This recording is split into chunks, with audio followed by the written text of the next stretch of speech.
Iblis lebih senang di gereja untuk apa? Untuk ganggu anak Tuhan. Ngapain iblis di diskotik? Udah kayak iblis.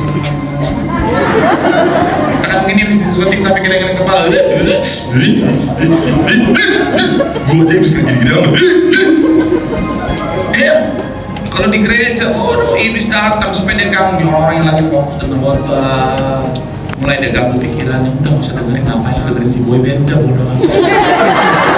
Tuh kan? Kalau ketawa dia ada pikiran saudara ya. Saya mau bilang ya, buat yang ketawa Tuhan melihat pikiran Anda. Saya mau bilang saudara ya, ketika saudara di gereja, diakhiri bodoh segala macam serangan demi serangan saudara, supaya apa? Supaya saudara saya akhirnya apa? Keluar dari jalannya Tuhan. Saya mau bilang sekali lagi saudara dan saya, iblis menjadikan kita target operasi ketika kita berjalan bersama Tuhan. Makanya kita bilang apa saudara? Di bagian awal dikatakan apa? Boleh munculkan lagi ayatnya. Sama-sama bilang sama saya, sadar. Saya percaya setelah firman Tuhan saudara saya sudah jadi sadar, betul ya? Tapi bukan cuma sampai di sadar. Alkitab mencatat berjaga-jagalah, karena apa? Lawan musuh iblis berjalan keliling sama seperti apa? Singa. Saya percaya bukan sebuah kebetulan. Firman Tuhan menggambarkan sebuah mau mencari orang yang dapat apa? Sekali lagi saudara, 3, ya, sadar. Sampai turunin lagi nih. Sadarlah dan lawan musuh iblis apa?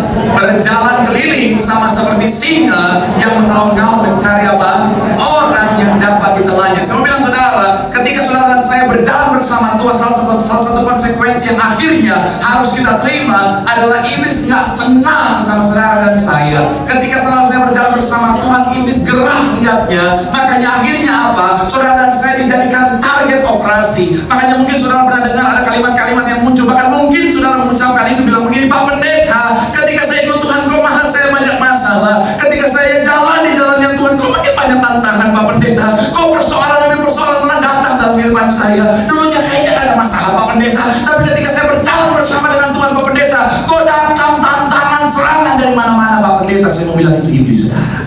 Kenapa? Karena dia gak senang ketika saudara saya berjalan bersama dengan Tuhan. Karena dia tahu kalau kita berjalan bersama Tuhan, ujung-ujungnya kita akan sampai pada keselamatan. Nah, itu kenapa dia akan serang dengan segala macam cara supaya akhirnya kita berpikir bahwa apa? Oh, ternyata ikut Tuhan tuh nggak enak ya. Oh, ternyata ikut Tuhan banyak masalah ya. Oh, ternyata ikut Tuhan menderita ya. Akhirnya banyak orang Kristen yang melakukan apa? Kebodohan dengan meninggalkan Tuhan. Saya bisa tenang kalau saya dijadikan target operasi oleh iblis Pak Pendeta dengan segala serangan-serangannya. Saya mau bilang saudara, justru ketika kita berjalan bersama dengan Tuhan, tantangan, masalah, persoalan mungkin boleh iblis lancarkan dalam kehidupan kita, tapi kita tetap tenang karena kita tahu perlindungan Tuhan sempurna. Boleh berikan tepuk tangan yang paling meriah dulu. Bilang sama kanan kiri, tetap berjalan bersama Tuhan. Di situ ada perlindungan Tuhan yang sempurna, menghasilkan ketenangan. Tepuk tangan yang paling meriah buat Tuhan. Satu kos sebelum kita pindah poin terakhir saudara, satu kos dari James Taylor, seorang hamba Tuhan dan juga seorang penulis buku rohani, saudara, bicara begini saudara, sangat mustahil untuk mendapatkan ketenangan di luar Tuhan atau tanpa Tuhan. Jadi jangan berpikir, Pak Pendeta, saya mau tenang dengan cara ini, dengan cara itu, dengan lakukan. Saya mau bilang saudara, ujungnya sia-sia. Pasti kenapa? Ketenangan sejati kita hanya temukan di dalam Tuhan. Tepuk tangan yang paling meriah buat Tuhan.